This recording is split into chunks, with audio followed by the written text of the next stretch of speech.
Banda Dato' On, a premier township by Johor Land Berhad. Johor Land Berhad, also known as J-Land, is an integrated property company with activities covering many facets, from property development, construction, property investment and project management. As a developmental arm of Johor Corporation, J-Land is committed to delivering exemplary projects that benefit not only the residents but the business community as well. Banda Dato' On is our premier township, developed with a goal to redefine urban living and refine lifestyles based on market needs. Our award-winning township is located right at the center of Iskandar, Malaysia, a mere 12 kilometers from Johor Bahru city center. Banda Dato' On is easily accessible via the North-South Highway and Eastern Dispersal Link. Measuring over 1,400 acres, Banda Dato' On was developed based on 19 exclusive neighborhood concepts, each carefully planned to bring out the finest aspects of community living. The master plan for the project includes green area and open spaces, dedicated interchange, traffic network strategy, maximized road network design, maximized drainage design, 3C's philosophy, neighborhood concept, with around 17,200 residential and commercial properties in 19 neighborhoods. The concept of the master plan focuses on life cycle assessment, providing all necessary elements for all age groups, as well as for future generations in terms of facilities and products. This includes retirement homes and smart homes. Residents loved living at Banda Dato' On. They wanted a place that would be safe, secure, and serene. A place that has enough activity and entertainment for a big family. The township is close to all surrounding amenities, such as banks, hospital, schools, and colleges. Banda Dato' On, a premier township by Johor Land Berhad.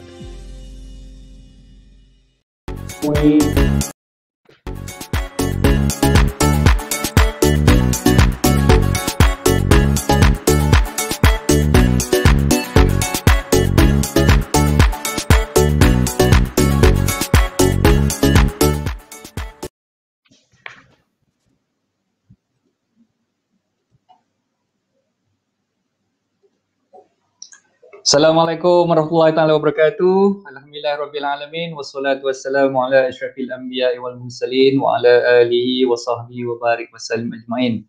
Alhamdulillah bertemu kita sekali lagi bersama saya Aizat Ismail di Facebook page Johor Land Berhad, Johor Land Official, dan disinkronize bersama di page Hartanah dan Anda. Okay, apa khabar semua? Saya harapkan agar tuan-tuan dan puan semua berada dalam keadaan sihat walafiat. Sihat-sihat selalu, ceria-ceria bersama keluarga tersayang di pagi Ahad ni. Okay, dan seperti mana yang telah pun diwar-warkan di page Johor Land Official, pagi ni kita ada membawakan kepada anda dua orang sahabat-sahabat saya daripada pejabat Setiausaha Kerajaan Negeri Johor bahagian perumahan. Okay, dua-dua nama kebetulan sama pula tu. Sampai ada orang yang tanyakan saya, nak masuk SUK ni nama kena Haziq ke? Kan, tapi kebetulan je tuan-tuan puan, kebetulan dua-dua namanya Haziq. Seorang Haziq Amir dan seorang lagi Haziq Latif. Okay, so kejap lagi saya akan bawakan Tuan Haziq berdua ni dalam rancangan live bersama-sama kita pada pagi ni. Okay, untuk membincangkan topik berkenaan dengan kata apa, perumahan negeri Johor. So saya percaya pagi ni kita bukannya mungkin ada di kalangan tuan-tuan perempuan yang bukan berasal daripada negeri Johor tapi dah lama menetap di negeri Johor. Mungkin ada yang tertanya-tanya, boleh ke saya ni bukannya IC 01 tapi nak memiliki hartanah rumah mampu milik di negeri Johor. Okey, so untuk menjawab soalan tu nanti sekejap lagi kita boleh tanyakan. Tanyakan kepada pihak SUKJ berkenaan dengan terma-terma ataupun syarat-syarat kelayakan untuk memiliki rumah mampu milik di negeri Johor. Okey, so kita bawakan topik ni sebab banyak sebenarnya isu-isu yang berbangkit banyak pertanyaan yang dah diajukan terutamanya kepada pihak Johor Land sendiri, terutamanya kepada saya juga pun ada ditanyakan soalan-soalan tu dekat negeri Johor ni macam mana sebenarnya nak dapatkan rumah mampu milik dan sebagainya kan. So banyak yang mengeluh kata rumah kat Johor ni dah macam rumah kat KL pula. Harganya melantun-lantun tinggi kan. So itu yang kita terpanggil untuk membawakan kepada anda pihak SUKJ sendiri, terutamanya di bahagian perumahan, untuk kita bincangkan topik pada pagi ini iaitu perumahan negeri Johor. Okey.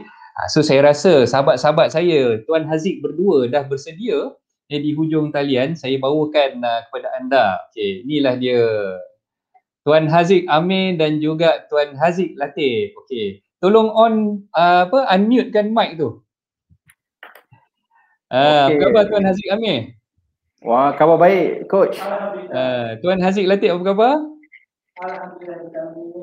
Alhamdulillah. Okey, sihat-sihat belaka So pagi ni itulah, terima kasih banyak-banyak saya ucapkan terutamanya kepada pihak sisa kerajaan Johor bahagian perumahan kerana sudilah menghantar 2 orang wakil yang hebat-hebat belaka ni.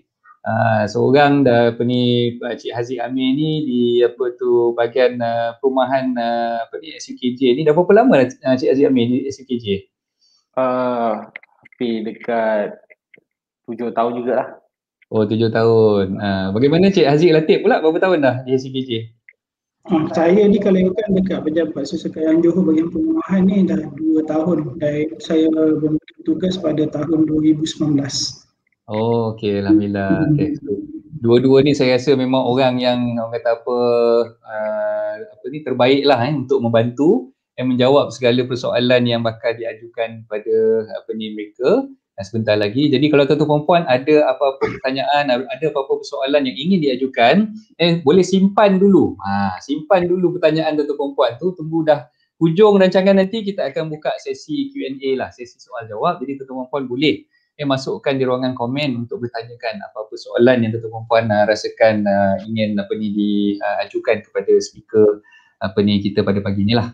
Okey, so kita mulakan perbincangan kita berkenaan dengan perumahan negeri Johor ni dengan Cik Haziq Latif dululah. Boleh Cik Haziq Boleh, tak ada masalah. Kebetulan dua-dua nama sama kan. So kita panggil Haziq Latif, seorang lagi Haziq Amir. Macam itulah Okey. Cik Haziq Latif. Okey, boleh Cik Haziq terangkan apakah fungsi SUKJ bahagian perumahan tu? Sisa Kerajaan Johor bahagian perumahan. Apa fungsi dia sebenarnya? Silakan. Okey Coach. Sebelum tu saya cuba mengenalkan diri saya dululah. Nama saya Haziq Abdul Latif. Saya adalah sebagai pemulung setiausaha di Pejabat Sosial Kerajaan Johor bahagian perumahan.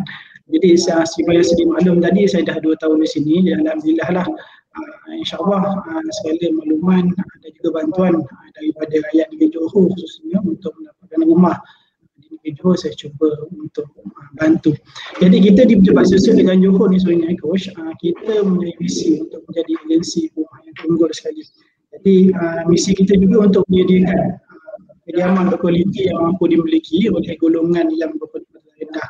Kita hanya lebih berfungsi untuk menyediakan pilihan dan juga jualan lah terhadap rumah kos rendah, rumah kos rendah dan juga kedai kos rendah. Jadi kalau anda kata rakyat negeri Johor khususnya, kalau anda kata ada like kepada Facebook kita di SUKJ bahagian perumahan, kita biasanya akan iklankan lah beberapa projek di bawah SUKJ perumahan seperti mana rumah mampu biaya dan juga kedai kos sederhana. Selain daripada itu juga kita juga mengawal dan juga memantau terhadap pemilikan tanah Bumi Putera di negeri Johor ini sendiri.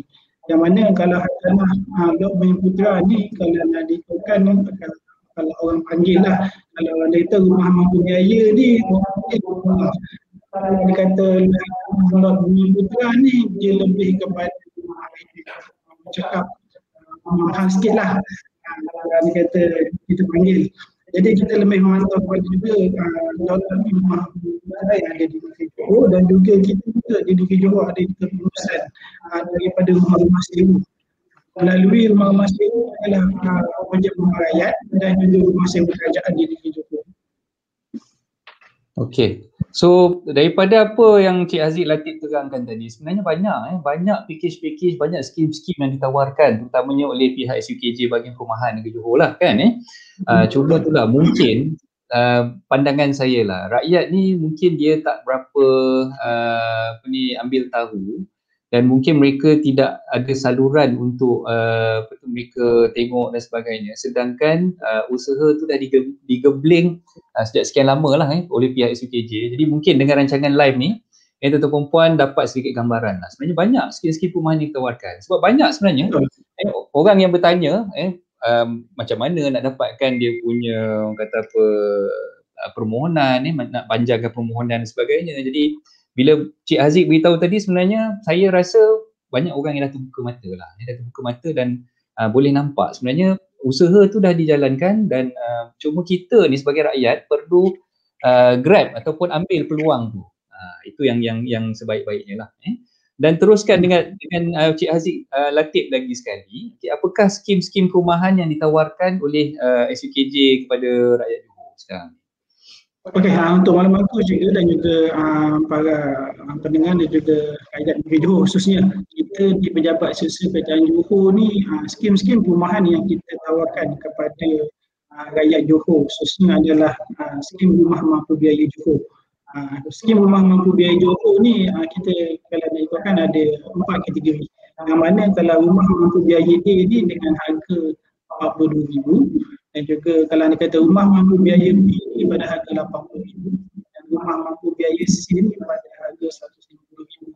Dan kalau ikutkan mengikut dasar kita yang terbaru pada tahun 2019, kita ada rancangan juga untuk rumah mampu biaya D.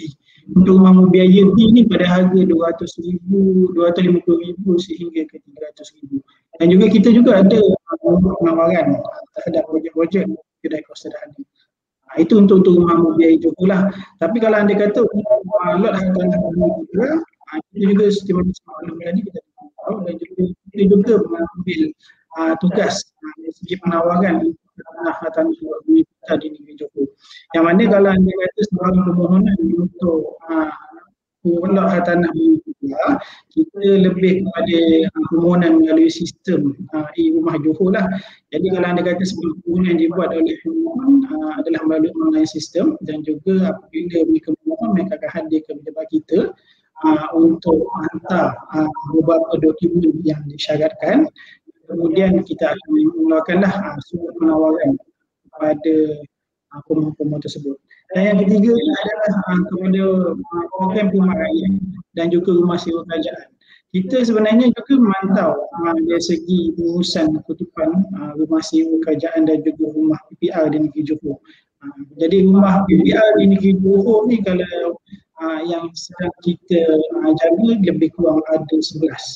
Yang mana dekat dalam daerah Johor Bahru sahaja kita ada PPR Polis, kita ada PPR Lana, kita ada PPR Masai, kita ada PPR Sialam, kita juga ada PPR di Kempas. Itu antaranya lah kalau anda kata program-program sewa yang kita tawarkan.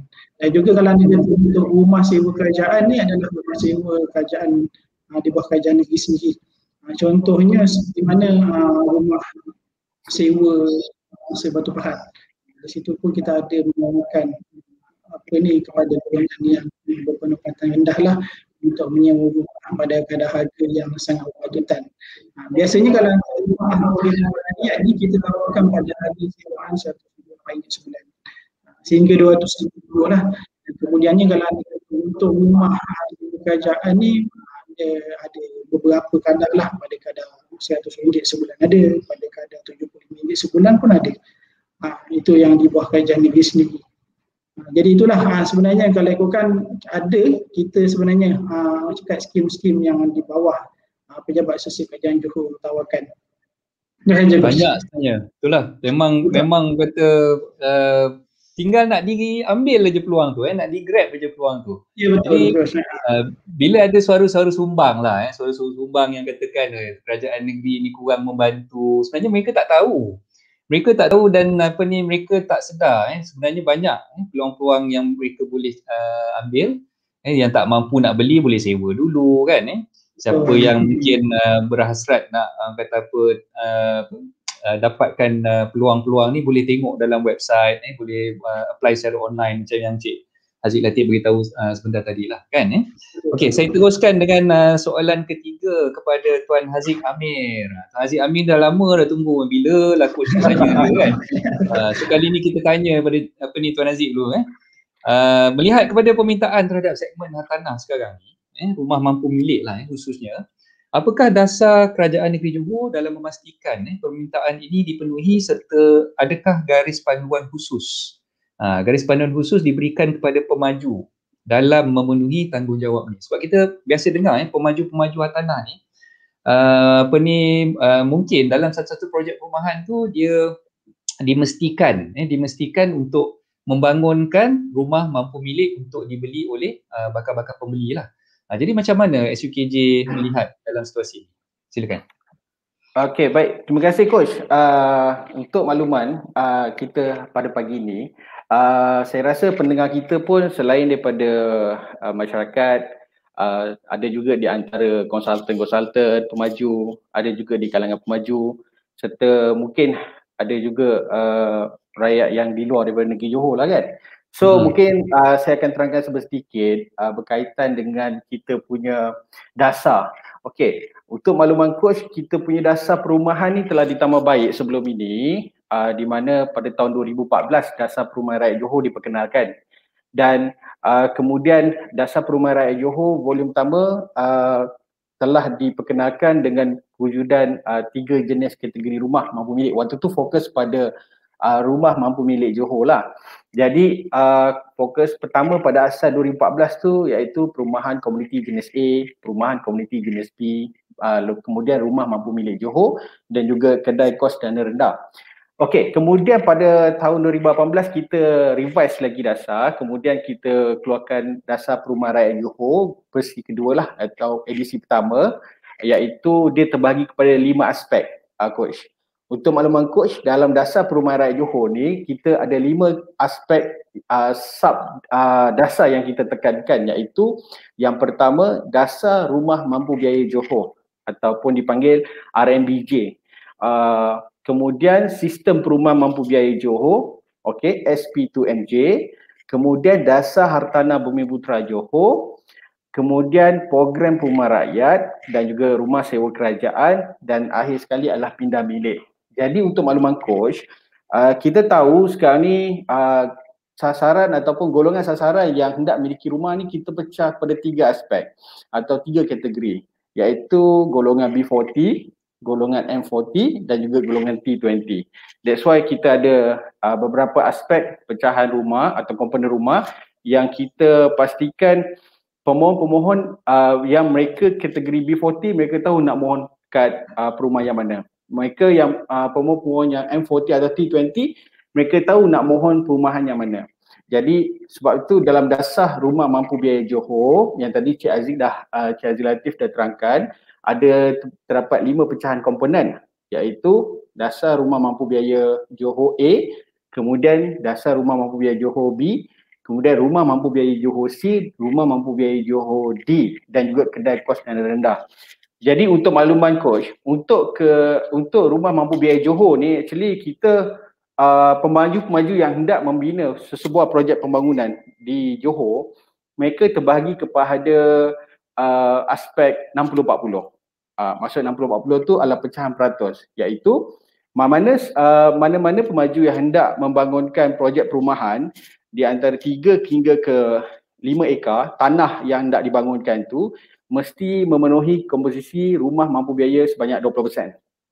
Manakala mana-mana pemaju yang melebihi 5 ekar tanah, iaitu mereka nak buat pembangunan perumahan, mesti memenuhi pembangunan komposisi rumah mampu biaya Johor 40%.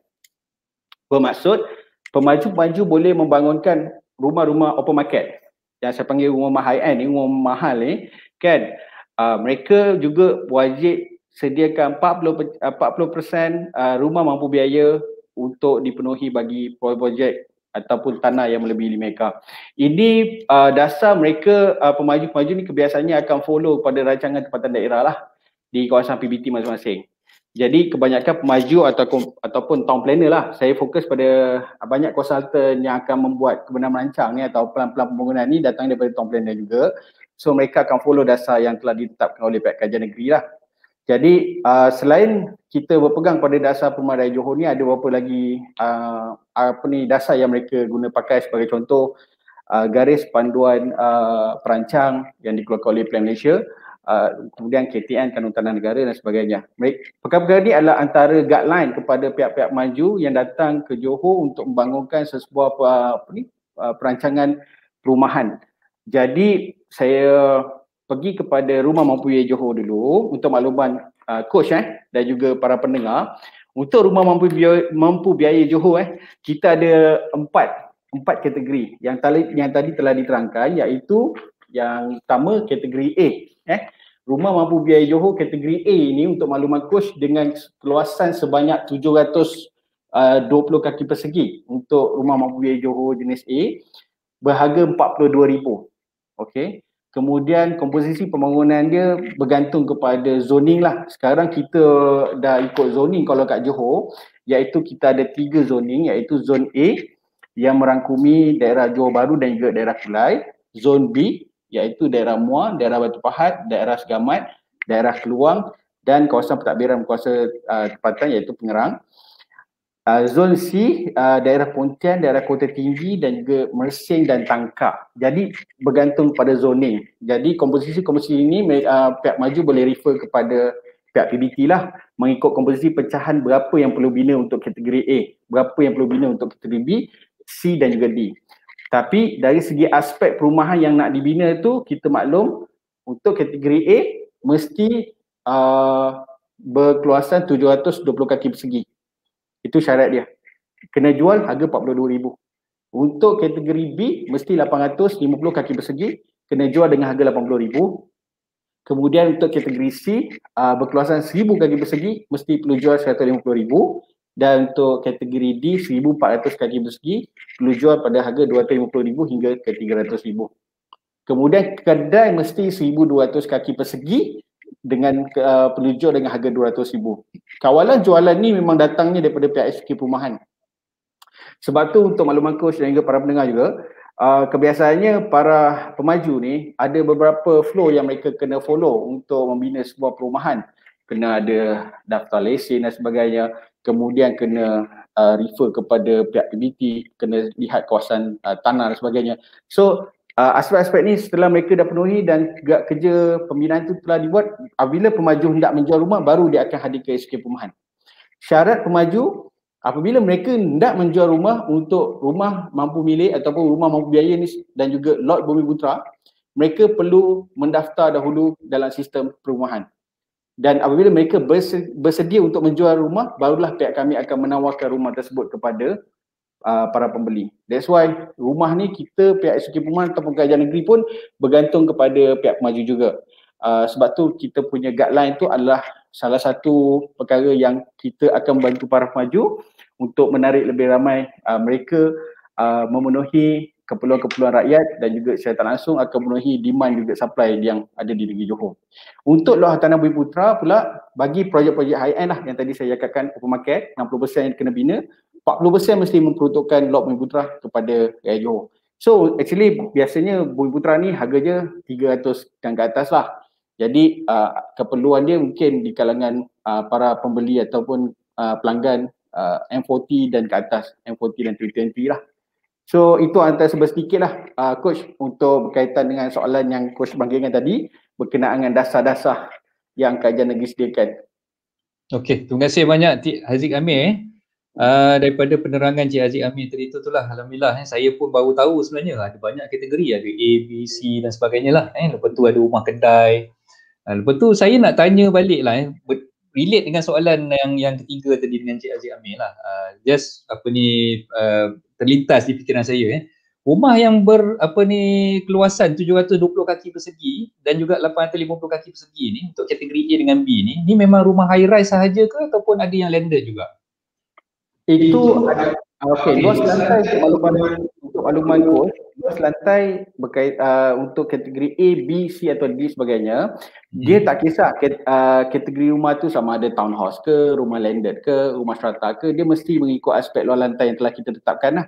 Iaitu 720, 850 dan juga 1000 segi. Itu memang kita tetapkan. Macam mana pun pemaju mungkin untuk maklumanku juga mungkin kadang-kadang ada arkitek lah yang akan designkan rumah sebagainya kan. Jadi mungkin mereka akan buat ubah suai mungkin design rumah tu bentuk ada yang bentuk kotak atau sebagainya. Macam mana pun di peringkat kita nakkan 1000 kaki persegi itu dipenuhi ataupun luas lantai yang kita nyatakan tadi kaki persegi itu dipenuhi mengikut dasar yang telah ditetapkan. Tak kisahlah design dia macam mana. Clear. So as long as luasnya tu menepati syarat dan okey lah kan, tak ada masalah lah. Betul. Okay, alright. Okay, kita teruskan dengan Cik Haziq Latif. Lama Cik Haziq Latif tunggu, bila lah nak tanya dia kan. So nombor soalan yang keempat ni. Okay, bagaimana SUK Johor bahagian perumahan boleh membantu rakyat negeri Johor khususnya dengan pemilikan rumah? Okay, silakan Cik Haziq. Okey, untuk makluman coach, kalau di mana saya maklum tadi, selain daripada rumah mampu biaya Johor, Hartanah Luqman Putra dan juga rumah-rumah PPR dan juga rumah sewa kerajaan, kalau anda kata kerajaan negeri Johor ni ada juga banyak sebenarnya beberapa skim bagi membantu sebenarnya rakyat negeri Johor khususnya untuk memiliki rumah. Yang pertamanya kita ada buat skim sewa beli sebenarnya.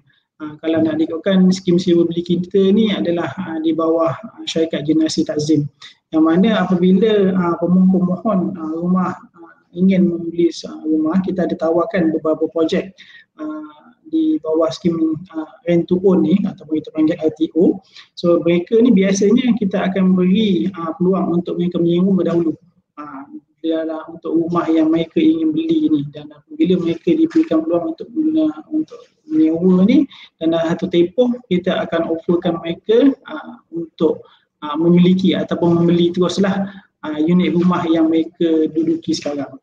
Itu antaranya lah. Dan kemudiannya apabila skim rent to own ni pun baru-baru ni melalui belanjawan Johor 2021, kita juga ada program di bawah rent to own juga yang kita panggil skim perumahan Johor Prihatin. Kemudian untuk di skim sewa beli ni, ia juga melibatkan tempoh sewaan selama 25 sehingga 30 tahun. Tapi ini kita masih dalam peringkat cakap perarasan lagi, yang mana nanti kan apabila ada projek yang telah kita assign untuk kita tawarkan kepada pemohon yang berkelayakan, dan nanti kita akan maklumkan melalui iklan kita di portal kita sendiri nantilah. Okay. So dan kemudian sebenarnya kita juga kalau anda kata pemohon rumah mampu biaya Johor ni, sebenarnya kalau saya rasa kan ini pun masih lagi ramai yang tak tahu. Kalau anda kata apabila pemilik-pemilik rumah mampu biaya Johor ni yang telah membeli rumah mampu biaya Johor, mereka sebenarnya entitled untuk diberikan voucher 3,000. Voucher 3,000 ni kerajaan negeri memang telah membentukkanlah kepada mana-mana pemilik rumah mampu biaya Johor. Apabila mereka selesai beli dan semua cakap dari segi perjanjian SPA apa semua telah selesai, mereka akan entitled untuk mendapatkan voucher 3,000 ni. Dan untuk memulai voucher 3,000 ni mudah saja, dan hanya perlu mengisi borang yang telah kita sediakan di Pejabat Sosial Bidang Johor bahagian perumahan, ataupun boleh juga download melalui portal kita untuk skim voucher 3,000 ni. Kalau dahulu sebelum ni hanya voucher ni sebanyak bernilai RM1,000, yang mana kita akan membagi secara cash ataupun transfer lah melalui EFT ataupun melalui account bank.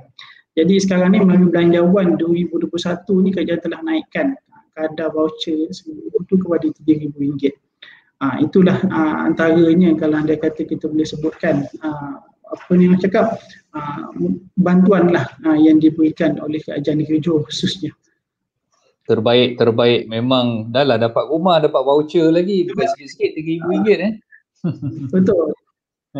Okey, mungkin ada yang tertanya-tanya lah, apa sebenarnya skim RTO ataupun rent to own ni, sewa beli mungkin yang baru dengar perkataan rent to own dan sebagainya. Rent to own ni sebenarnya satu skim yang membolehkan tuan-tuan perempuan untuk menyewa dulu Kita ni bila nak beli rumah, kadang-kadang kita tak tahu location tu macam mana, dia punya feel duduk kat kawasan tu macam mana, dia punya persekitaran kan. Jadi kita rasa macam sebelum kita decide untuk beli rumah tersebut, kita sewa dulu rumah tersebut. Jadi betul. Dengan adanya skim rent to own ni, tuan-tuan puan boleh menyewa terlebih dahulu sebelum buat keputusan untuk membeli.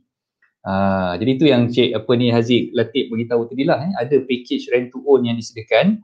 Nak dapatkan maklumat lanjut tu janganlah malas-malas, pergilah ke website SUK Johor di bahagian perumahan tu, insyaAllah. Okey, kita teruskan dengan Cik Haziq Amir. Okey, Cik Haziq, apakah kriteria yang melayakkan pemohon membuat permohonan untuk skim-skim perumahan tu? So saya ni IC 01 Cik Haziq Amir. Tapi saya dah lama duduk kat Kajang. Saya sekarang ni tinggal di Selangor kan. Adakah saya ni orang yang dikategorikan layak untuk membeli rumah-rumah di negeri Johor? Okey, silakan. Okey. Untuk maklumat tadi saya cover daripada iaitu berkenaan dengan voucher. Untuk maklumat tu juga dasar kerajaan Cik Haziq Amir, suara ada bergema sikit, tak apa clear. Okey, clear tak? Sekarang okey, better. Okey, baik.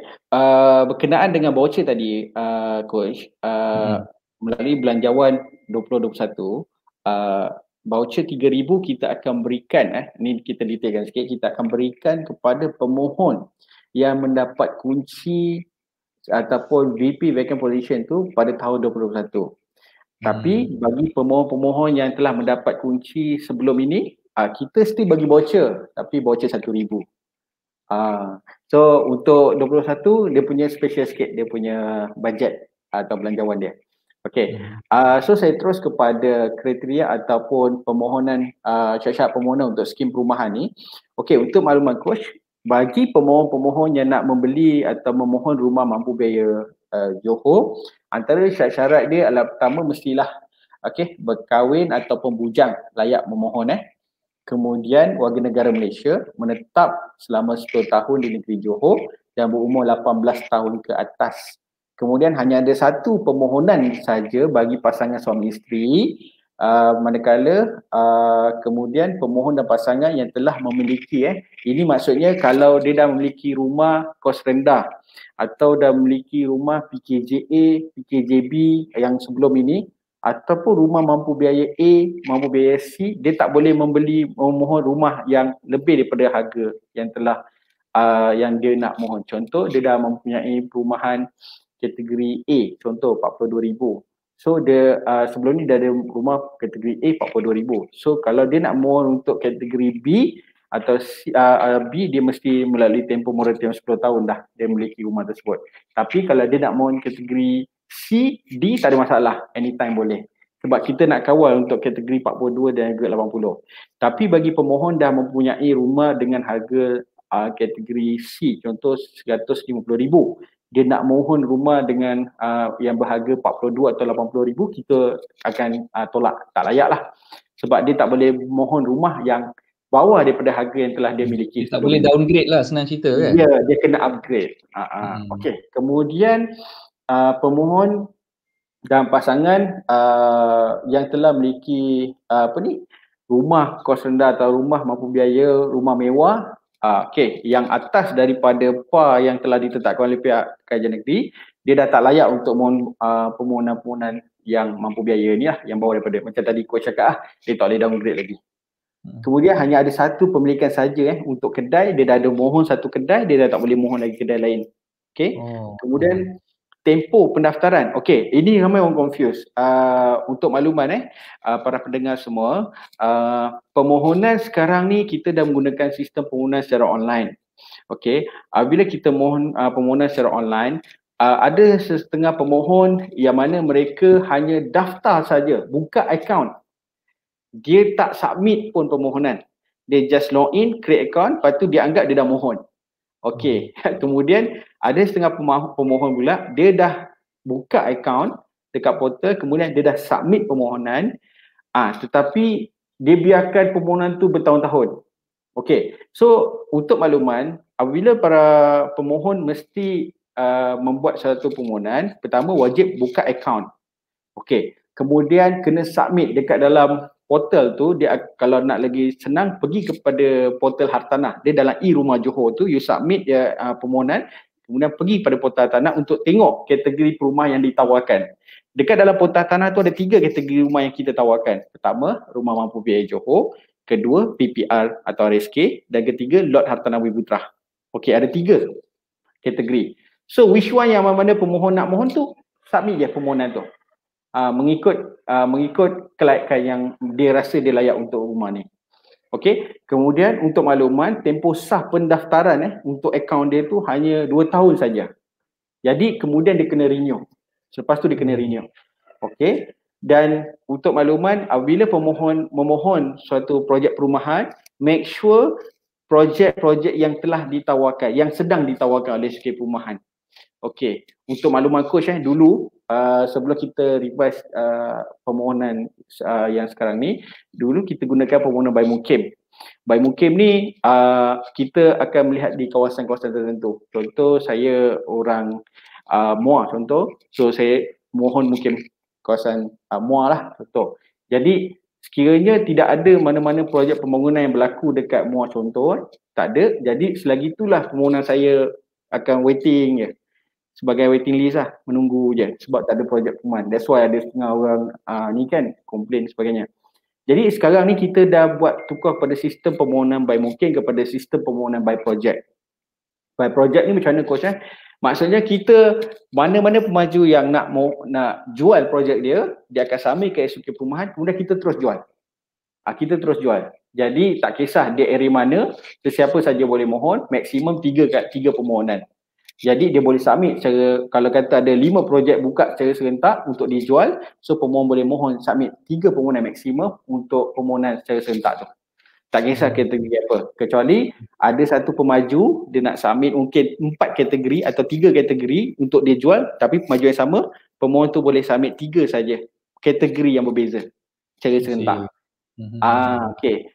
So selain itu had pendapatan untuk rumah mampu biaya Johor A, had pendapatan 4,000, okey, tidak melebihi 4,000, mampu biaya B 6,000, mampu biaya C 8,000, mampu biaya D 10,000 dan juga kedai kos rendah 13,000. Ini had pendapatan isi rumah. Normally kita kira pasangan sekali lah. Okey, suami isteri, so tidak melebihi pada syarat yang telah ditetapkan. Okey, untuk Lot Bumi Putrah ni senang je dia punya syarat permohonan. Iaitu pertama, warga negara Malaysia dan berumur 18 tahun ke atas. Kemudian pemohon mestilah bertaraf Bumi Putrah. Dan yang ketiga, berkahwin atau bujang layak memohon. Jangan terkejut dalam permohonan-permohonan kita banyak juga remaja-remaja kita yang sekarang mungkin dia dah start bisnes dan sebagainya pun ramai mohon Lot Bumi Putrah. Mungkin dalam umur 22, 23 ramai dah start mohon Bumi Putrah. Dan juga ada juga bila dia submit kepada hak kelayakan pendapatan tu, mereka bisnes sebagainya. So memang menepati syarat atau kriteria yang telah ditetapkan. Sebab tu kami nak maklumkan kat sini, pemohon kena tahu dia dekat kategori mana kalau dia nak mohon skim perumahan tu. Okey, kalau dia B40, dia tahulah garis pendapatan untuk B40 berapa, so dia akan mohon kat kategori yang telah ditetapkan.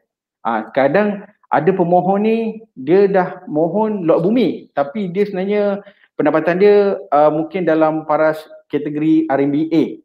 Jadi dia nak mohon dengan harga rumah 400,000. Kemudian bila dia dipanggil dan ditawarkan, kemudian loan tak lepas sebagainya, dah orang kata apa, satu mungkin ada pemohon yang layak, seterusnya tu akan dapat kalau kata yang bawah ada, sebab sistem permohonan lot bumi kita pakai sistem queue.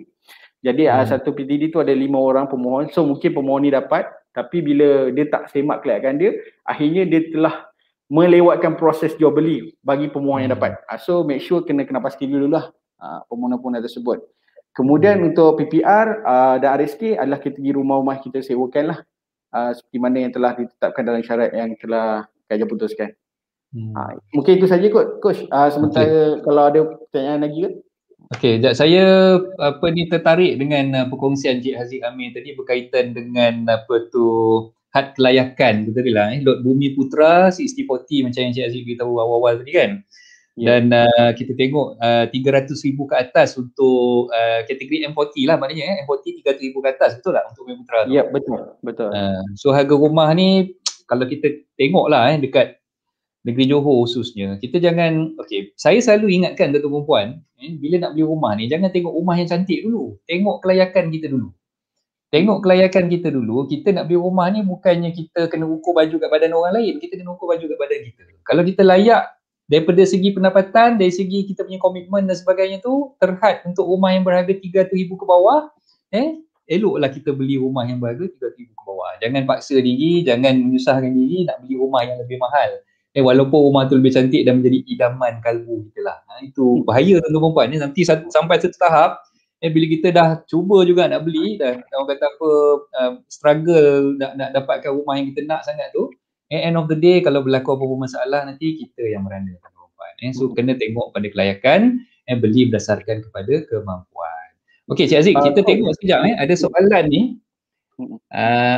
Saya pilih soalan daripada Puan Nur Amiz Hashim. SUK Johor ada tak lantik orang tengah untuk dapatkan rumah murah di Johor? Dahsyat soalan dia ni. Untuk makluman semua, kalau siapa yang follow kita punya page dekat perumahan sebagainya, kita dah maklum kita tidak ada melantik mana-mana orang tengah. Apa-apa permohonan pertama mohon secara online tuan-tuan perempuan. Mohon secara online. Benda tu simple. Just buat dekat laptop atau handphone pun dah boleh. Pergi kepada portal irumah.johor.gov.my, kemudian you submit account sebagainya. Kemudian pertanyaan sebagainya, sama ada boleh pergi ke SUK Perumahan direct terus ke kita pun tak ada masalah untuk kita untuk bertanya berkaitan dengan kaedah atau cara permohonan, tata cara permohonan sebagainya.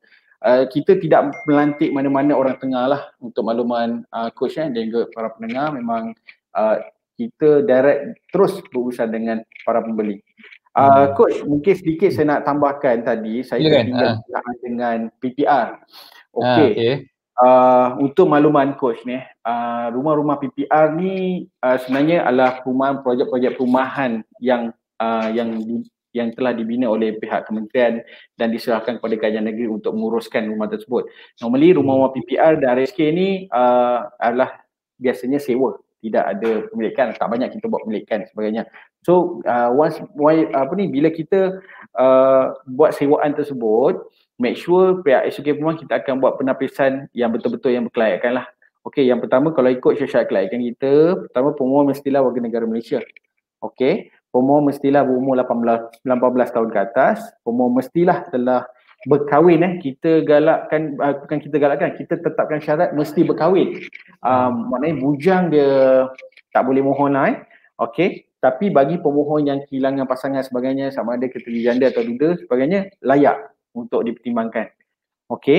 Kemudian lain-lain isteri yang tidak layak dipertimbangkan, maksudnya ni kalau mana-mana pemohon yang ada kahwin lebih lah, kita tidak pertimbangkan lah. So kalau pemohon tu kita tengok pemohon dan pasangan. Maknanya kalau dia ni pemohon saja, bukan pemohon dan pasangan kalau dia ada berkahwin lebih.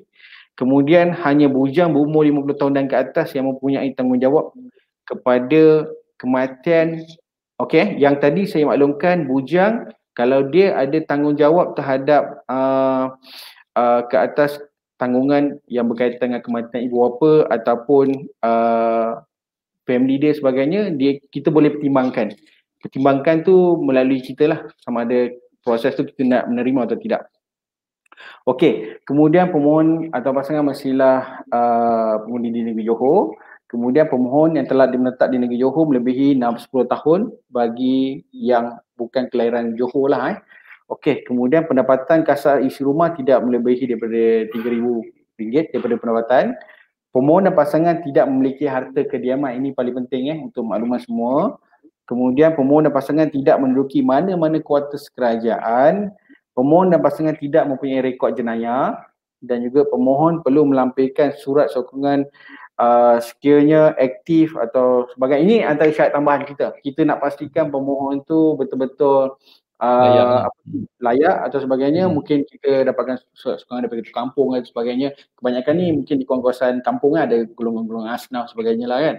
Okey, kemudian pemohon dan pasangan yang tidak pernah menyewa mana-mana PPR dan juga RSK, kita akan pertimbangkan. Tapi yang pernah menyewa sebelum ini kemudian ada mohon lagi, tu kita akan tengok kepada kesemakan ada dari segi rekod kemasukan dia sebelum ini macam mana. Okey, so itu antara kriteria untuk PPR dan RSK. Sebab tu saya maklumkan pada coach hari ni, pagi ni, PPR dan RSK memang sekarang kita proses untuk ketatkan sikit lah syarat dia. Pastikan betul-betul pemohon-pemohon yang layak untuk memiliki rumah, menyewa rumah yang telah disediakan. Okey, terima kasih Cik Aziz Amir. Ada soalan daripada Puan Azno Hidayah ni, pernah beli rumah lepas tu dah jual, layak tak dapat RMMJ? Ya, ini sebenarnya kalau nak diikutkan untuk pemohon untuk rumah mampu biaya Johor ni, kita akan lebihlah memberi keutamaan mereka yang memang masih lagi tidak memiliki harta kediaman, coach. Yang mana kalau anda kata, dan terutamanya sekali kalau anda kata orang cakap ni kira rumah pertama mereka. Jadi kalau ikutkan untuk pengguna rumah mampu biaya Johor ni, memang kita akan tumpukan kepada mereka yang tidak memiliki harta kediaman dan juga ini merupakan rumah mereka yang pertama. Cuba kita juga faham ada setengah-setengah cakap pemohon yang kadang-kadang ada memaklumkan bahawa tanah kediaman yang mereka ada miliki ini kadang-kadang mereka ni memiliki daripada pusaka. Sebab setengah-setengahnya kadang-kadang dulu mungkin ayah dan juga mak mereka ni ada orang cakap memiliki rumah dan kemudian apabila berlaku orang cakap kematian, berlaku pindah milik, orang cakap turun milik atas kematian. Jadi kalau ikutkan kita faham dalam geran biasanya kalau dia kata rumah kediaman tu mereka meletakkan semua sekali lah wakil-waris yang ada di dalam tu.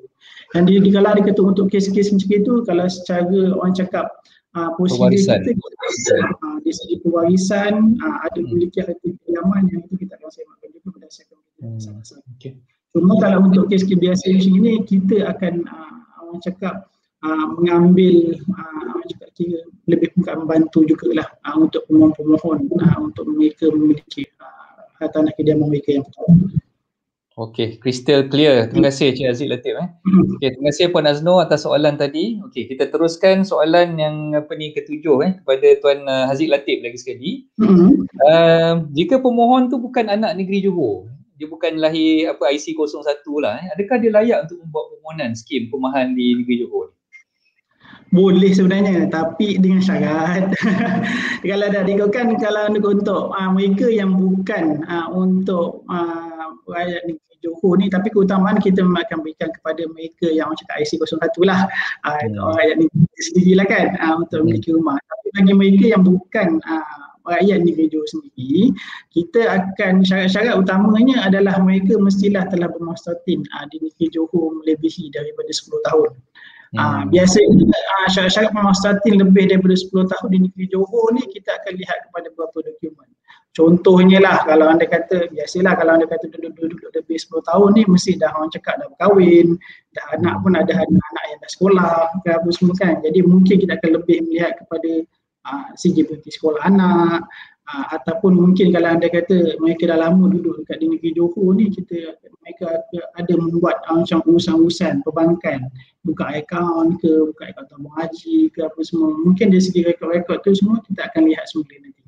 Kalau anda kata dari segi mustatinnya ada lebih daripada 10 tahun telah tinggal di negeri Johor, kita akan orang cakap pertimbangkanlah permohonan mereka untuk rumah biaya.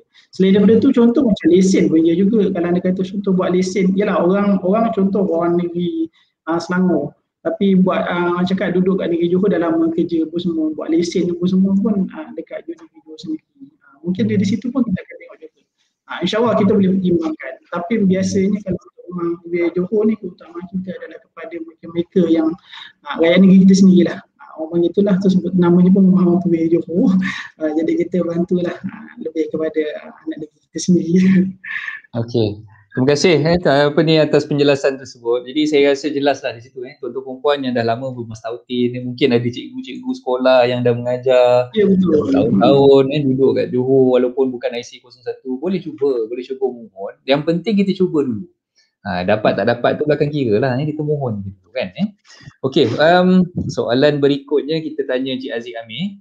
Adakah permohonan untuk rumah mampu milik dan sebagainya ni, permohonan di bawah SUK bahagian perumahan ni dikenakan apa-apa bayaran ataupun ada booking fee tertentu yang perlu dibayar oleh pemohon tu? Silakan. Baik, untuk makluman coach sebenarnya yang tadi saya telah maklumkan sebelum ni, kita tidak ada melantik mana-mana ejen atau orang tengah untuk menguruskan atau permohonan sebagainya. That's why kita tidak ada mengenakan apa-apa bayaran untuk permohonan. Semua secara percuma, semuanya secara online.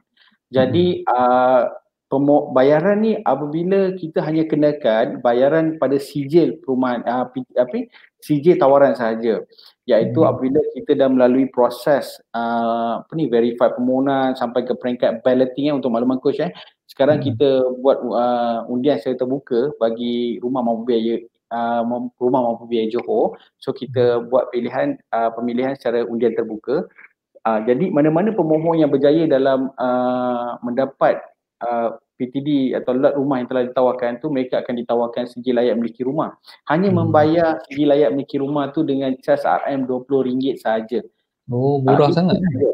Maksudnya bila berjaya bayar sijil je. Rumah untuk lot tanah Bumiputera pula bayaran sijil sebanyak RM150 saja. Itu saja. Permohonan sampai ke peringkat proses tak ada apa kos pun. Jadi untuk makluman semua, memang kaedah kita ni sebenarnya kalau public ataupun para pendengar yang nak pemohon tahu, so mereka sebenarnya lebih mudah dan lebih selamat lah sebenarnya daripada menggunakan orang tengah atau sebagainya. Itulah tak payah. Cuma saya nak tambah sikit berkenaan dengan ejen tengah ni, memang kita dah terlalu orang cakap bertahun-tahun sebenarnya kita hadapi perkara ni, dan biasanya kadang-kadang apa-apa orang cakap rakyat sendiri akan datang bertanya dengan kita, tiba-tiba mereka kata rumah sekian-sekian sini ada tak dapat offer ke apa semua. Jadi bila kita tengok balik mereka buat dengan siapa, buat dengan orang. Dan kemudian bila tanyanya tu pula tu, kadang-kadang macam sedih pun sedih pun memang sedih jugalah kadang. Mereka jangan nak membayar tu sehingga puluhan ribu ringgit. RM11,000 kadang untuk sikit duit dengan syarat kononnya macam mereka buat dengan orang tu memang boleh olahkan sama dapat. Tapi itulah kita minta tolong sangat pendengar-pendengar kita yang menonton, yang mendengar lah kita punya wacana pada pagi ni. Kalau boleh jangan guna orang tengah lah. Apa-apa urusan pun kalau untuk membeli rumah, permohonan ke apa melalui online ataupun apa-apa pun datang ke office kita. InsyaAllah macam mana pun kita cuba bantu. Kalau ada kata kita menjelaskan kaedah pengagihan rumah mampu biaya kita dan juga rumah PPR dan juga urusan-urusan lain yang berkaitan lah. Sebab kita kesian sangat kadang-kadang mereka datang tu datang dah sampai nangis kata dah bayar RM3,000, RM4,000. Kadang-kadang kita pun tak boleh buat apa. Tak boleh buat apa coach. Kita juga dah terkena macam tu kan. Jadi kita mohon sangat lah kalau boleh kita tak ada orang tengah. Kita tak ada nanti siapa-siapa, apa dari tu online kita, pemakluman FB kita dan juga orang cakap kalau nak orang cakap nak secure, kalau orang cakap nak confirm lagi datanglah office kita. InsyaAllah kita cuba bantu. Jadi itulah kalau ada sahabat-sahabat media daripada berita harian ke daripada tulisan ke apa ke yang dengar kita punya perkongsian ni, kalau boleh tulislah satu artikel. Mungkinlah Cik Aziz Amir ke Aziz Latif ke ada masa nanti boleh tulis satu artikel, publishkan dekat dalam surat khabar supaya mengingatkan publik jangan berurusan dengan orang tengah, terus direct ke SUKJ bahagian perumahan untuk membuat permohonan tuan-tuan perempuan semua. Tak perlulah tak perlu gunakan orang tengah, tak perlu nak bayar duit kopi ke apa ke, itu semua nonsense, memang menipu je tu semua tu, membongak je orang kata orang Negeri Sembilan kan. Okay. So kita teruskan dengan soalan yang ke-9. Saya nak ajukan pada Cik Aziz Latif juga lagi sekali. Jika permohonan yang dia dah buat tadi tu ditolak oleh pihak SUKJ, macam mana cara dia nak buat rayuan? Okey, kalau andai kata untuk sebarang permohonan, biasanya kita akan cakap tapis di mana syarat-syarat yang kita telah tetapkan. Jadi kalau andai kata ditolak tu, kita tak ada masalah dari segi rayuan daripada pemohon. Kita akan terima dan apa-apa sekali untuk permohonan rayuan apa semua adalah go to online kita, sistem kita lah. Jadi kita bukanlah orang cakap bila orang datang nak merayu ke apa semua tu kita tak layan. Kita cuba bantu. Tapi melalui sistem kita mohon semula untuk projek-projek yang terlibat. Sebenarnya kalau nak diikutkan untuk kaedah pelaksanaan agihan rumah mampu biaya Johor ni coach, untuk orang pendengar semua jugalah, kita ni melalui kaedah undian coach. Jadi kaedah undian rumah mampu biaya kita, kalau dulu sebelum ni, masa sebelum PKP lah, kita panggil pemohon-pemohon yang layak untuk hadir undian, yang mereka telah hantar dokumen yang telah kita tetapkan dan melalui syarat tapisan apa semua. Jadi kita akan panggil ke satu majlis. Majlis, orang cakap majlis undian terbuka rumah mampu biaya Johor. Kalau sebelum PKP ni kita buat, orang cakap melalui majlis lah. Kita panggil mereka datang, mereka lihat sendiri macam mana proses undian. Kalau anda kata undian tu berlaku semua dan mereka tengok lah macam mana kalau anda kata nombor bola pimpong panggil, mereka keluar dan mereka layak orang cakap dapatlah untuk ditawarkan rumah mampu biaya tersebut. Cuma sekarang ni kalau anda kata bila dah PKP ni dah dilaksanakan, kita pun mau tu orang cakap secara visual lah, terus yang maya lah. Jadi kita melalui kaedah Facebook Live. Yang mana kalau anda kata melalui kaedah Facebook Live tu, kita menggunakan konsep yang sama melalui mesej undian kita. Dan kalau anda kata contoh video undian Facebook Live kita ni boleh tengok di dalam laman web Facebook kita di SKKJ bahagian perumahan. Jadi sebenarnya melalui kaedah undian ni sebenarnya kita orang cakap lebih telus lah. Mereka nampak sebenarnya apa yang berlaku dalam sistem penawaran kita melalui rumah biaya Johor ni. Jadi kalau ikutkan apabila selesai orang cakap proses pengundian, di dalam undian ni sebenarnya kita letakkan sekali pemohon yang berjaya dan juga pemohon di dalam kategori simpanan. Contohnya lah kalau anda kata rumah A ni bulan bulan ni ditawarkan. Tapi kita letakkan juga di orang cakap simpanan pertama dan simpanan kedua, simpanan ketiga. 3 simpanan kita letak.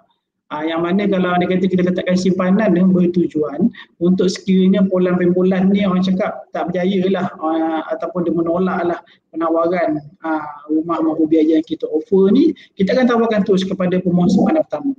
Seterusnya simpanan kedua dan juga seterusnya simpanan ketiga. Kita akan offer macam tu. Tapi apa-apa macam mana sekalipun, kalau ada segi rayuan, kita akan cuba bantu. Dan juga orang cakap kaedah melalui sistem kita ni perlu dimohon semula lah. Kalau anda kata untuk sebarang rayuan tu. Itu saja coach. Coach, okey, berkenaan dengan yang telah dimaklumkan oleh Cik Aziz Latif. Sebenarnya saya kepada para pengajar lah. Sebenarnya untuk makluman para pengajar. Bergema. Bergema suara. Cuba hello. Okey, untuk makluman para pemaju mana para pemaju yang dengar pada hari ini kan. Kita galakkan supaya semua para pemaju membina rumah mampu biaya. Okey. Sebab di peringkat kami ni kebiasaannya permohonan yang kita buat kepada publik ataupun pelanggan-pelanggan kita ni kebiasaannya permintaan tu lebih daripada penawaran.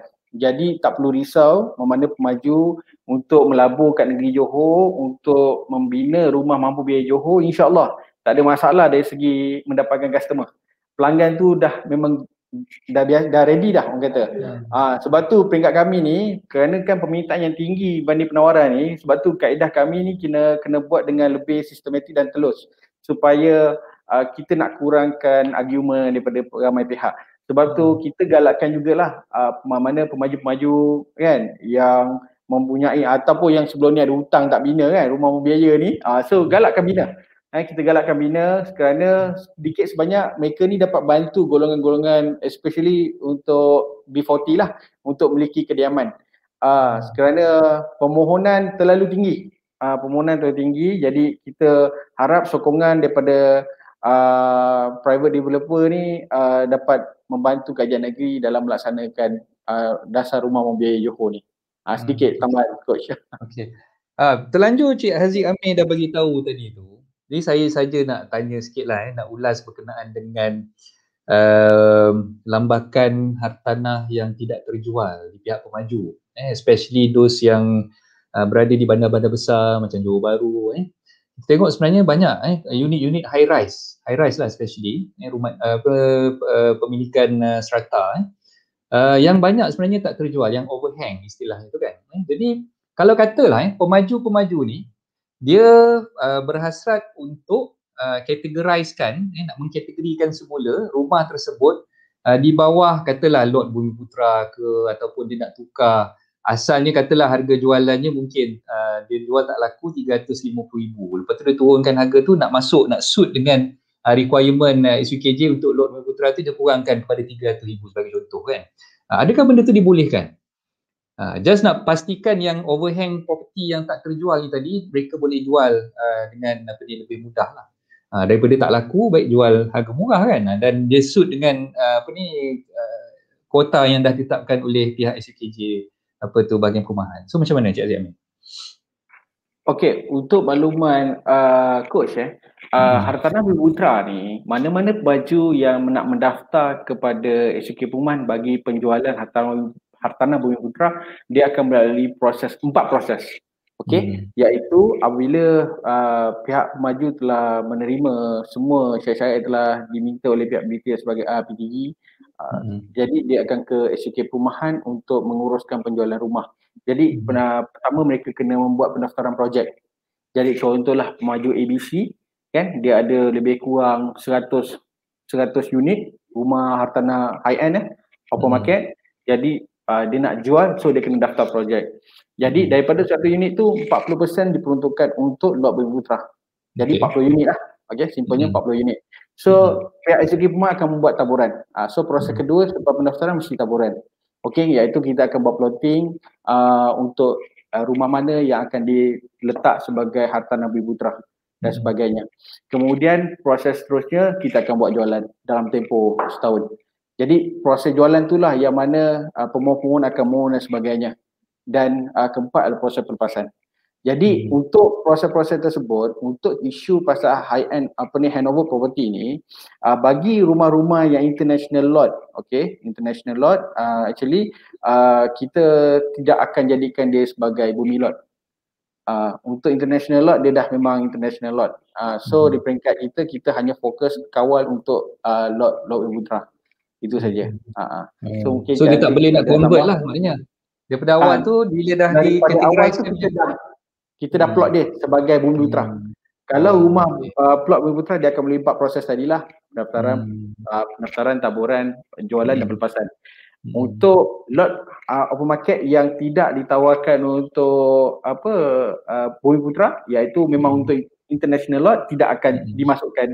Yang mana dah jual lah, bila dah keluar dia punya plan tu, yang mana satu pemaju dia tahu okey 40 unit, daripada satu unit 40 unit mana satu Bumiputra, 60 unit mana satu yang international lot. Yang 60 unit tu yang atas international lot tidak akan, bila tak boleh jual dia tak boleh tolong jualkan masuk Bumiputra, tak ada.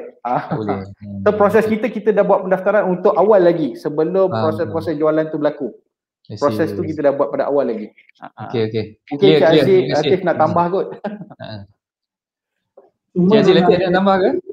Cuma itulah kalau anda kata untuk hartanah lot Bumiputra ni seperti mana yang Cik Aziz maklumkan tadilah. So kita mulakan dengan proses di peringkat taburan dahulu.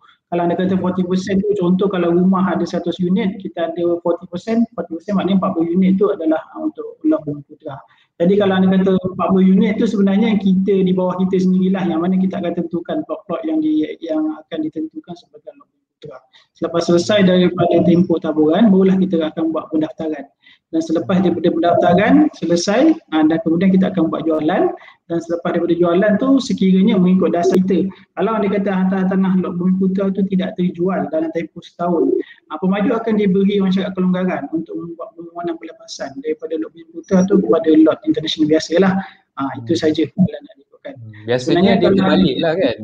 Dia terbalik, maksud dia yang tak laku tu lot Bumiputra kan. Yang laku tu biasanya lot international tu lah kan. So kadang-kadang kita nak kena kaji jugalah awal-awal. Biasanya developer mungkin dia dah buat kajian terperinci, kata due diligence sebelum dia nak bangunkan satu projek tu, dan dia dah kira dah sebenarnya dia punya keuntungan dan sebagainya lah. Jadi terima kasih banyak-banyak atas jawapan Cik Haziq Amin dan juga Cik Latif. Ya. Sebab tu kita sarankan sebenarnya para pemaju kena buat market study dulu apabila nak bangunkan sebuah perumahan, projek perumahan. Sebab tu kena tahu demand dekat kawasan ni macam mana, golongan-golongan sasaran dia macam mana kan dekat kawasan-kawasan ni. Kalau dia tahu, contohlah saya ambil contoh, dia ambil dekat kawasan-kawasan yang bukan kawasan Johor Bahru, so dia nak bangunkan properti-properti yang mahal, so make sure dia tahu dekat kawasan tersebut pekerja ataupun rakyat di situ dia bekerja kebanyakannya sebagai apa. Jadi dia sesuaikan pembangunan dia tu yang nak dibuat dengan demand yang ada. Sebab kalau tak nanti masalah ni akan back pada kita balik. Sedangkan cadangan pembangunan tu adalah pihak pemaju sendiri. Di peringkat kita sebenarnya kita kawal perumahan-perumahan berkaitan dengan Hartanah Lok Bumi Putra dan juga rumah-rumah mampu biaya Johor. Tu kawalan kita untuk jualan, untuk jualan dan juga pembinaan. Okey, faham. Okey, balik kepada soalan Coach, kalau anda ikutkan tambahannya lagi, kalau anda kata untuk Lok Bumi Putra ni, sebenarnya kalau anda kata kalau dilihat sebenarnya banyak high-rise yang tidak dijual hanya iaitu pembangunan rumah yang berserata. Jadi kalau ikutkan sebenarnya ikut daripada hasil pemerhatian kita lah. Kita sebenarnya orang negeri Johor ni pun sebenarnya kebanyakannya tak ramai juga yang suka sangat dengan rumah serata ni.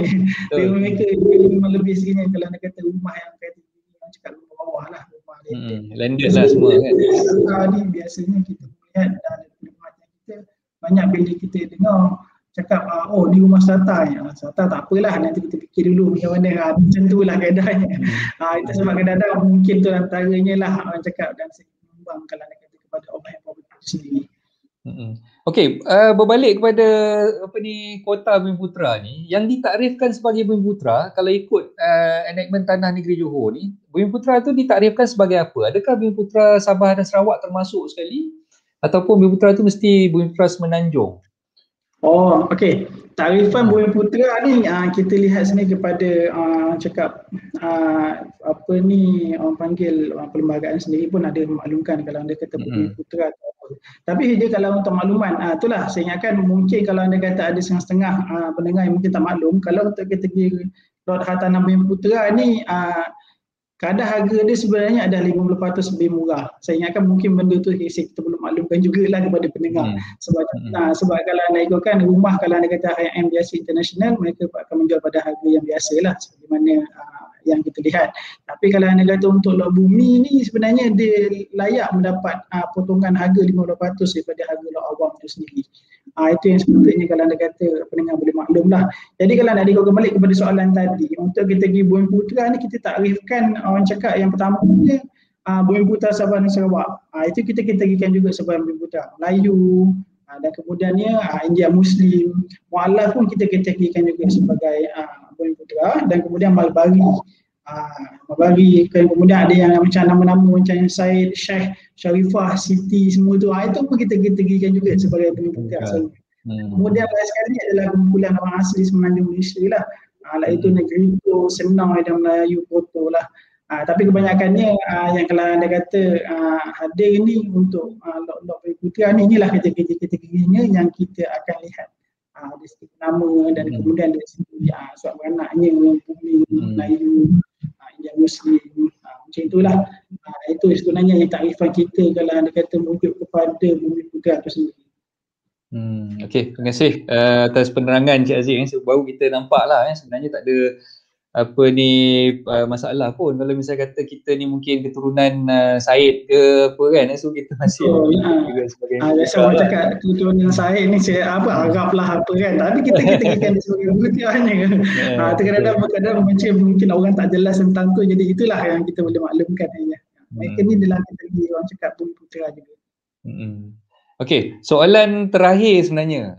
Soalan terakhir ni kita tujukan pada Tuan Haziq Amir lah. Bagaimana sebenarnya sambutan rakyat negeri Johor terhadap skim-skim perumahan yang dah ditawarkan ni? So tadi macam Cik Aziz Latif beritahu memang sambutannya sangat menggalakkan tapi itulah, adakah projek yang ditawarkan kini cukup untuk tampung permintaan yang sedia ada tu? Silakan. Okey, untuk makluman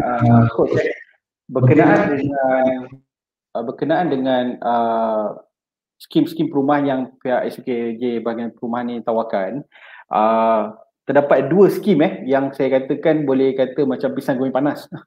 2 skim tu kita ada 4 produk tau, untuk makluman semua. Produk pertama adalah SK Perumahan menguruskan Rumah Mampu Biaya Johor. Produk kedua SK Perumahan menguruskan PPR atau Program Perumahan Rakyat dan juga RSK, Rumah Sewa Kerajaan. Produk ketiga SK Perumahan menguruskan Hartanah Bumi Putra, dan produk keempat SK Perumahan menguruskan apa-apa proses pindah milik. Okey, jadi untuk skim perumahan ada 3 produk lah yang tadi saya nyatakan kecuali pindah milik.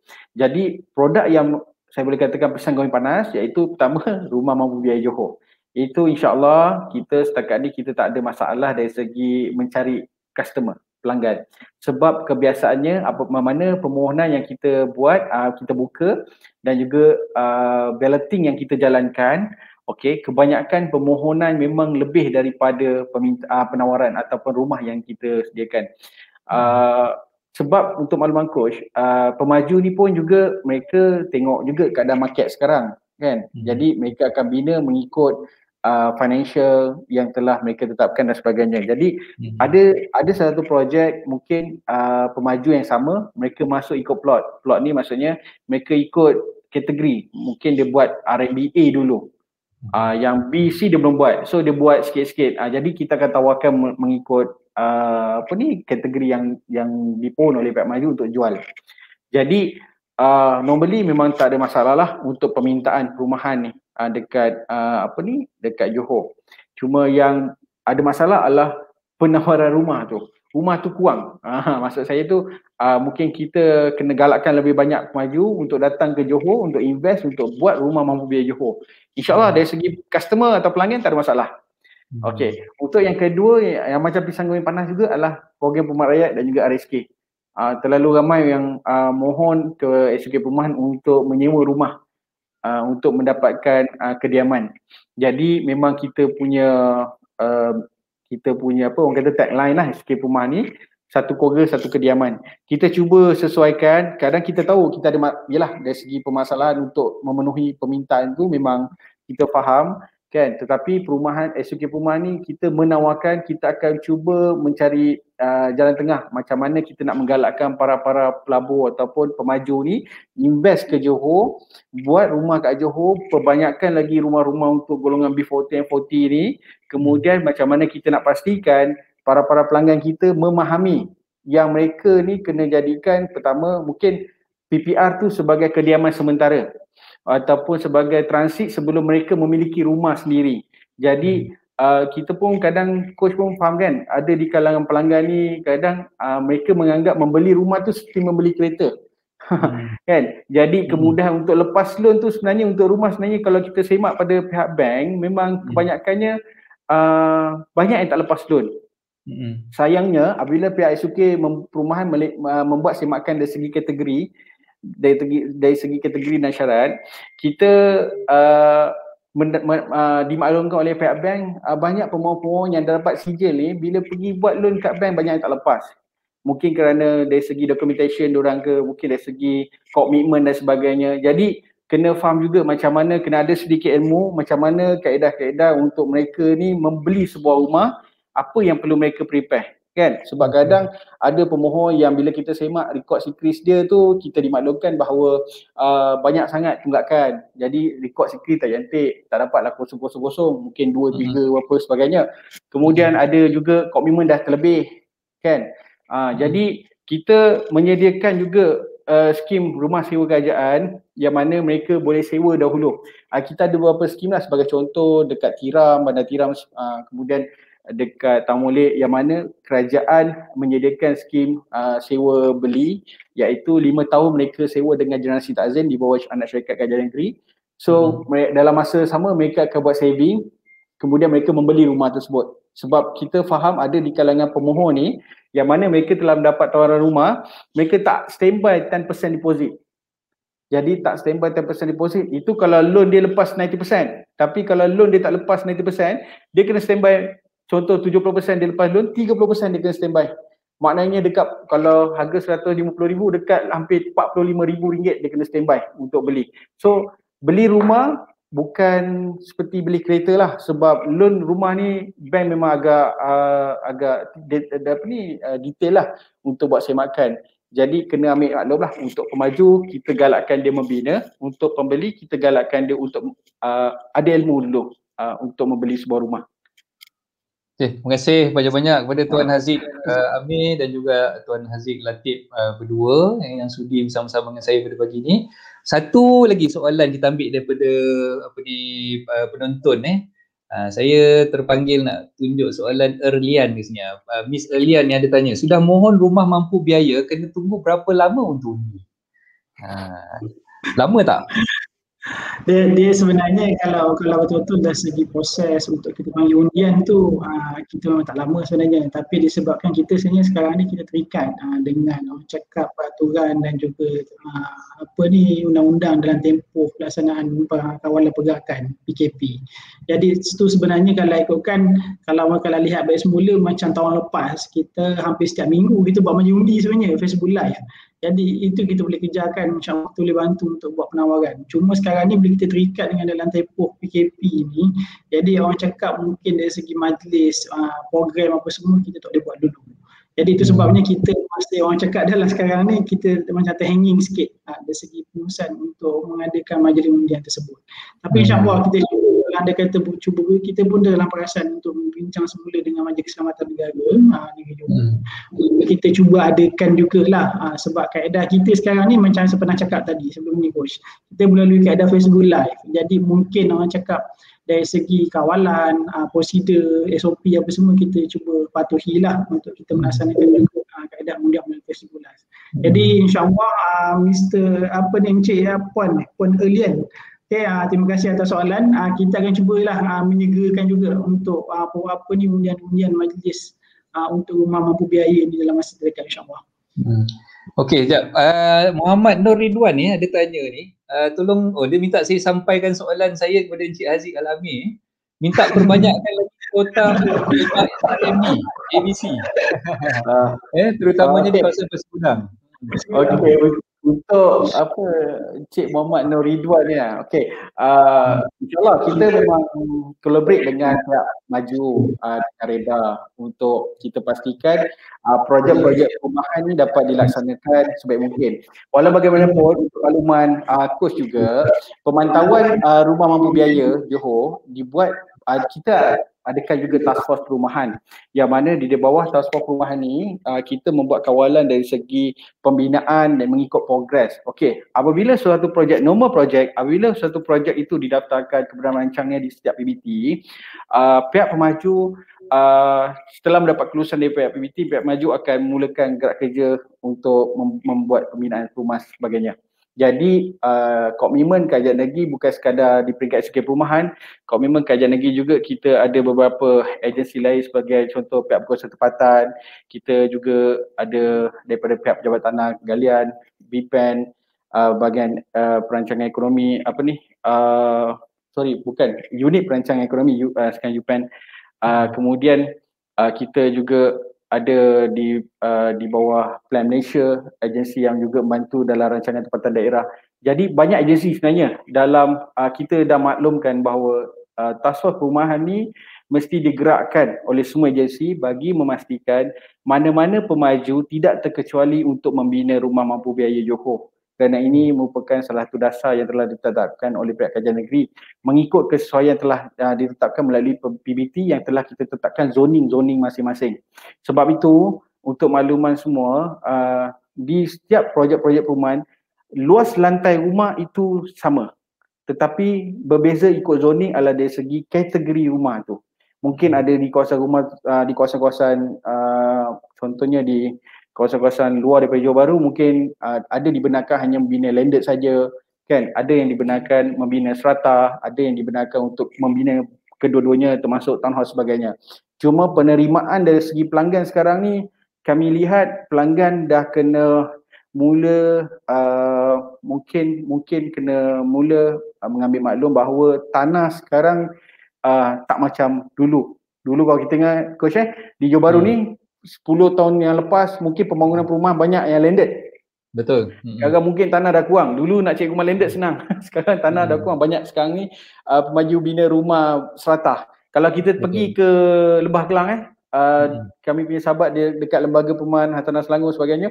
Mereka sekarang projek-projek perumahan kalau kata rumah-rumah serata tu dah macam pisang goreng panas lah. Betul. Sebab dah terlalu, sebab mereka sekarang memerlukan kediaman. Jadi ada setengah mungkin pelanggan jumpa kami saya nak rumah landed saja, saya tak sebagainya. So mungkin kengkangan itu yang terpaksa dilalui oleh pihak majulah kerana isu keluasan tanah yang mereka miliki. Jadi insya-Allah di peringkat kita ni memang kita tengah perbanyakkan lagi usaha untuk perbanyakkan rumah mampu biaya, bukan sekadar di kawasan Pasir Gudang je semua kawasan. Jadi kita mungkin segmen pada hari ni kita pun boleh menggalakkan para pemaju terutama sekali Johor Land lah. Mungkin boleh perbanyakkan lagi rumah kan untuk kategori-kategori tersebut. Tapi kita ucapkan syabas kepada Johor Land lah sebab committed dalam menyediakan rumah-rumah mampu biaya Johor. Tahniah Johor Land Okey, saya rasa cukuplah setakat ni dulu kita punya sesi FB Live bersama dengan sahabat-sahabat daripada SUK Johor bahagian perumahan Tuan Haziq Amir dan juga Tuan Haziq Latif. Saya merakamkan setinggi-tinggi penghargaan kepada pihak SUK Johor bahagian perumahan atas kesudian tuan-tuan berdua untuk bersama-sama dengan saya pada pagi ini. Dan insya-Allah jangan serik Tuan Haziq berdua kalau saya kata ada rezeki kita boleh berkolaborasi sekali lagi di masa-masa akan datang ni. Janganlah orang kata apa serik jangan orang kata apa segan-segan kita insya-Allah kalau ada rezeki kita panggil lagi mungkin dengan topik-topik yang lebih menarik untuk dikongsikan kepada pendengar-pendengar dan juga penonton kita pada pagi ini. Dan saya minta maaf banyak-banyak kepada tuan-tuan perempuan yang bertanyakan soalan. Saya tak dapat nak pilih semua soalan tuan-tuan perempuan sebab kekangan masa sebenarnya. Jadi insyaAllah kalau ada rezeki kita akan organize, kita akan buat sekali lagi sesi perkongsian FB Live ni bersama SUK Johor bahagian perumahan di lain masa akan datang insyaAllah. Okay, terima kasih sekali lagi Tuan Haziq Amir dan juga Tuan Haziq Latif atas kesudian bersama-sama dengan saya pada pagi ini. InsyaAllah ada rezeki kita jumpa lagi. Okay, so selamat kata apa meneruskan tapi Johor hari ni kerja kan hari Ahad kan? Di tempat-tempat lain selamat meneruskan hujung minggu anda. Okay, dan di Johor selamat bekerja dan selamat mencari rezeki di tempat masing-masing. Okay, Assalamualaikum warahmatullahi taala wabarakatuh. Terima kasih. Waalaikumsalam warahmatullahi wabarakatuh. Terima kasih Coach.